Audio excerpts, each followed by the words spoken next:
Hey, good morning, everybody. It's Wednesday. Yeah, Wednesday morning. It is December the 1st. Got my official Starbucks Christmas cup. Got some Joy to the World playing December. It is officially Christmas season. Crazy. Can't get used to being here in Southern California, looking out my window, and Christmas season still equals 75, 80 degrees. Growing up in the Midwest, the weather kind of started to tell you it was Christmas season, but not here. It is sunny and beautiful today again, as almost always. So, if you're watching from somewhere other than Southern California, you can be jealous, or you can say, "Hey, we actually might get a white Christmas, and you won't." So, however you want to look at that. So, good morning, Becky. Good to have you on. Robert and Don, Bashar, Adrian. Adrian got out of the hospital yesterday. Oh, that's so good. Such good news, Bashar. That is awesome. Thanks for sharing. Hey, Lexi. Good morning, Patty. How's everybody else doing today? Everybody got their coffee, ready to jump in to Hebrews 11, 20. Let's see, what are we doing? 23 to 28. We're talking about Moses today. By faith, Moses. That's where we're going. So, let me read these verses and talk about a couple things as we are in chapter 11. Just a quick recap. We're just looking at all of these men and women of faith and what they have done to just carry out their relationship and their love for their God. Good morning, John. Good to have you on. And so today is looking at Moses, and we're actually going to start with Moses' parents, and then we'll move into Moses. So this is what it says. This is Hebrews chapter 11, verses 23 to 28. Hey, good morning, Shelley and Cindy. It says, it was by faith that Moses' parents hid him for 3 months when he was born.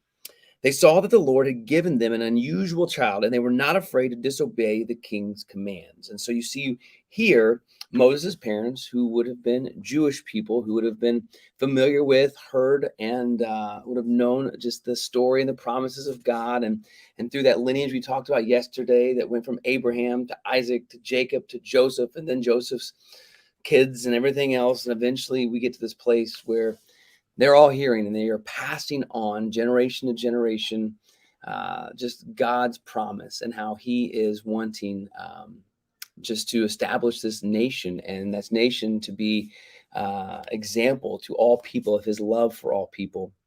And so Moses' parents would have known that, and Moses' parents saw this special uniqueness about their kid. I mean, what parents don't, right? So but they saw something unusual about the child, and they were not afraid, it says, to disobey the king's command. And so there's something here about faith perpetuating us to be a people who do the right and the hard thing rather sometimes than the safe and the comfortable thing. We'll come back to that in just a moment. Just looked up and saw it's John Cumby's birthday. Ooh, happy birthday. I feel like that's almost reason to pause and just sing a song. So maybe if you got little emojis, I'm not gonna sing, but maybe you got the little emojis with the little whatever those are, kazoo emojis. Say happy birthday to John. Preston, good morning, Peter. All right, let's keep going. Sorry, I got sidetracked. Patty, thanks for telling us John's birthday though. He is. Does he have? He's excited about it too. All right, cool. All right, so let's keep reading. It says, it was by faith, this is verse 24, that Moses, when he grew up, refused to be called the son of Pharaoh's daughter. Refused to be called the son of Pharaoh's daughter. He began to understand and know his heritage, know his lineage, know his Jewish roots, and he clung to that. Not because necessarily of even his parents and his lineage, but ultimately because this was the people that God had chosen. And so he was wanting to have his identity etched in his walk with God. It says he chose to share the oppression of God's people instead of enjoying the fleeting pleasures of sin. What a powerful verse right there. Moses chose, this is remembering in the context of by faith, he chose to share in the oppression of God's people instead of enjoying the fleeting pleasures of sin.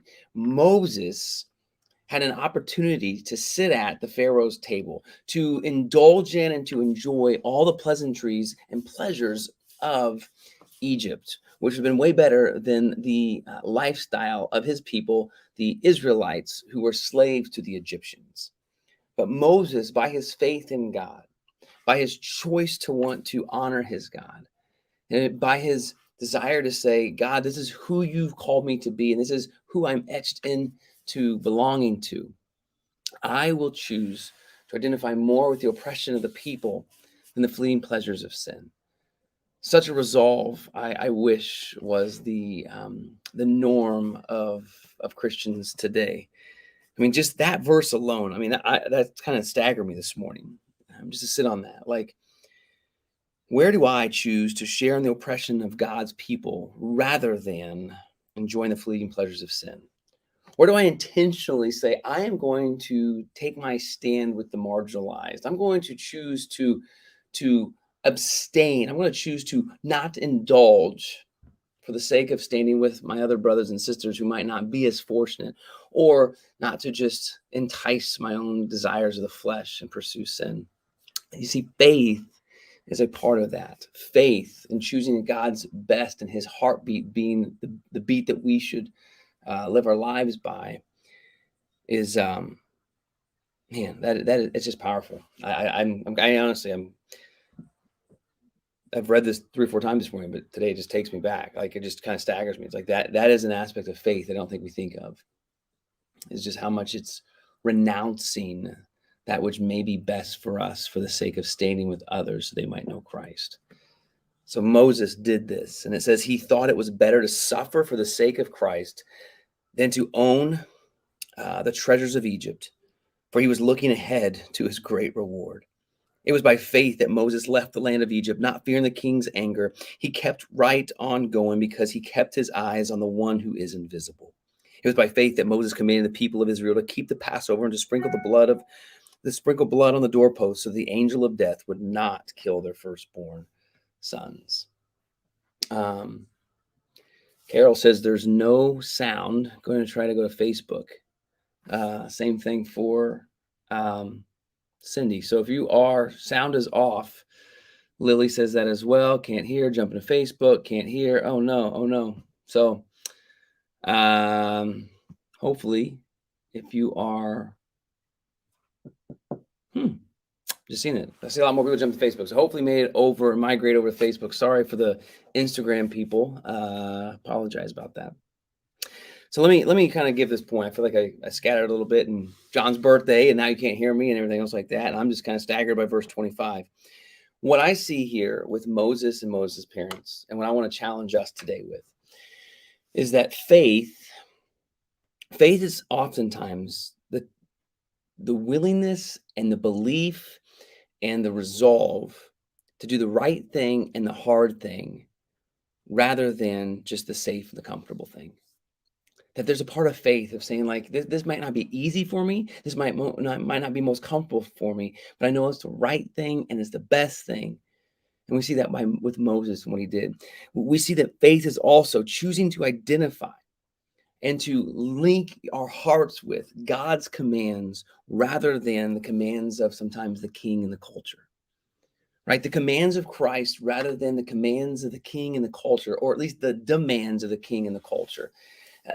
Sometimes people capitulate and choose to massage God's commands or the commands of Christ in order to fit in with the king and the culture. But Moses took stands and said, I will stand with my people. I will stand ultimately with the God of my people. I will not worship the other gods, and I will not choose to have my identity somehow be etched and marked in being a part of this Egyptian royal family. But no, I will be a part of God's family. And that is all driven by faith. I think where this strikes me is sometimes we have to be very careful that we realize that our faith is actually a part of making our identity etched in, anchored in, attached to never turn our back on Jesus Christ, even more so than other identities that we may have that oftentimes culture promotes as being top identities, whether it be your political party, whether it be your sexual identity, whether it be your gender identity, whether it be your economical status, whether it be your racial status. All of those things have value and importance. But our culture, and I would say even the king, right, of the culture, promotes those as being what's most important, and you need to take your stand on this, and where do you see yourself in this, and blah blah blah blah blah. Moses didn't get caught up in that kind of stuff. Moses said, all I care about is ultimately is I want to honor my God. I want to be known as a follower of my God. I will stand with the people of my God, and I will walk faithfully with my God, and I will obey my God, no matter where the culture of the king tries to take me. And that is driven by a deep-seated faith, deep-seated faith.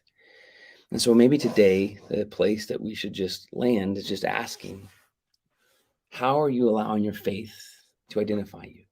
And is your faith your primary form of identity?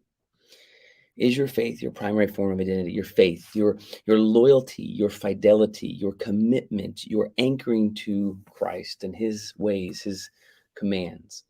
Even when those may bring about things that are not as easy, more difficult, and not as popular, rather than what's safe and comfortable or becoming the cultural norm, do I still say, no, Christ is my king.